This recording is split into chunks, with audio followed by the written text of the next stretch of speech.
Good Friday afternoon, everyone. I found my kid's first hat. You know who was the culprit? Yours truly. Good to see everyone, and also got a haircut. I want to thank my good friend, Mr. Jeremy Cameron, who reached out to me after last week's Minute with Matt and said, hey, let's do a backyard thing. I think we can do this social distancing and figure this out. And we did it. However, I was his last customer, so this is not an advertisement. Speaking of Mr. Cameron, he was the previous CCR coordinator at Apollo High School. Now he's at ODT. But I told him, I said, Mr. Cameron, I think you have a career post your education career. So I think he's going to go back and get his licensing, find himself a new career. Thank you, Mr. Cameron, for that. Some great stories I want to mention from the top. The Governor Scholars. We have several students, and I want to call them by name and mention them across the district. First of all, at Apollo High School, we have Emma Bell, Caitlin Blanford, Catherine Gray, Kaylee Quisenberry, Talassi Satterfield, and Luke Mallow.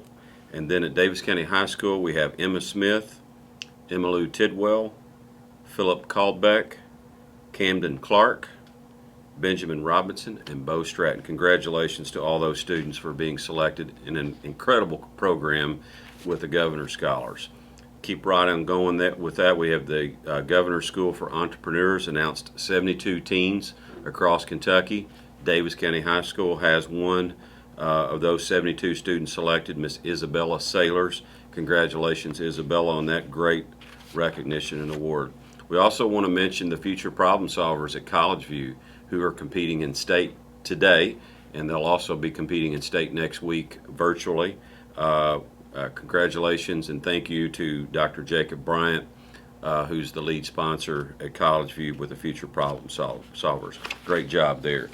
Also want to mention some new signs you're going to start seeing up in the community. This is one example that I have in my office from Davies County High School, and so they're going to start popping up. They're going to be in my yard here at the central office here this afternoon, and hope to add to that the Apollo signs as well as the Heritage Park signs that are coming.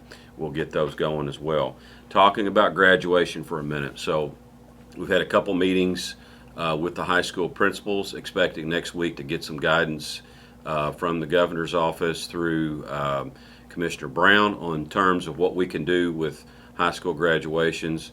We're expecting that we're not going to be permitted to do any kind of in-person graduation initially, so we've kind of managed this twofold. We're working towards some type of virtual drive-in type of a graduation that would be permissible. We're going to find out what those constraints are, and then we're committed to hosting an in-person graduation if and when that becomes allowable to us. So I want to make sure that all of our graduates, several of our parents as employees, have graduates 2020. What a special group. What a group that's going to grow up with extreme amount of resilience that they've had to deal with through this time. I hate it that a lot of them didn't get to do many of their end of the year senior activities, but we're going to try to make sure that's special and we honor those students. Staff recognition. So we've kind of missed an opportunity to recognize groups of our staff. It's been a part of our normal process throughout the year. So in March, we always recognize our college and career readiness coaches as well as our guidance counselors. So I want to mention to those groups of employees and the jobs that you do for us, they're so critical as you get our students on the right pathway, meeting the social emotional needs of our students on a daily basis. I know that you're trying to do some of those things right now in the environment that we are operating under.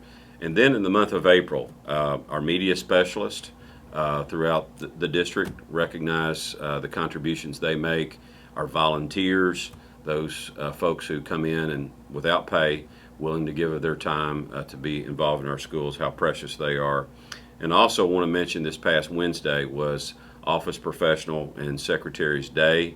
I can tell you, just yours truly here, Miss Dana Borman, who's my assistant, how incredible she makes my life in terms of just making it go as smoothly and as good as possible, as with the board too. So hats off to all of our office assistants out there and the great work that they do. Thank you also to our Foundation for DCPS for organizing contributions we received from two different major sources, one being Southern Star, as well as the Jago family, Bill and Scott Jago. Both of those teamed up together to provide internet access that's unavailable to most of our students, as well as many of our staff members throughout Davis County. I also want to mention, by way of announcements, going to have a big announcement coming next week at Apollo High School regarding their construction project.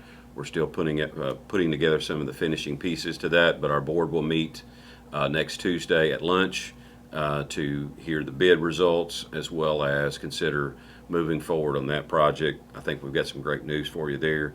And then about the middle of May, I think it's May 14th to be exact, Davis County Middle School's project will open in terms of the bids. We'll hear those and see those, so you'll be hearing some big news coming on that front as well.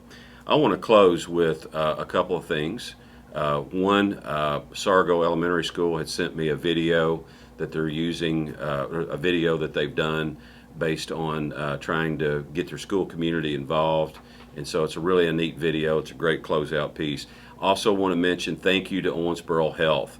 Owensboro Health and the doctors there at Owensboro Health banded together to help the East FRC. And if you don't know what the East FRC is, that is Eastview and Whitesville Elementary Schools, and helping provide food beyond what we're able to do right now for breakfast and lunch over the weekends, dinners for our students, so that they would have access to food during this time. Thank you to Owensboro Health and the physicians there who have met the individual needs of many students, many of which you won't know, they would never see, but they know the needs there, and appreciate the community spirit and pride in making that happen. Have a great weekend, everyone.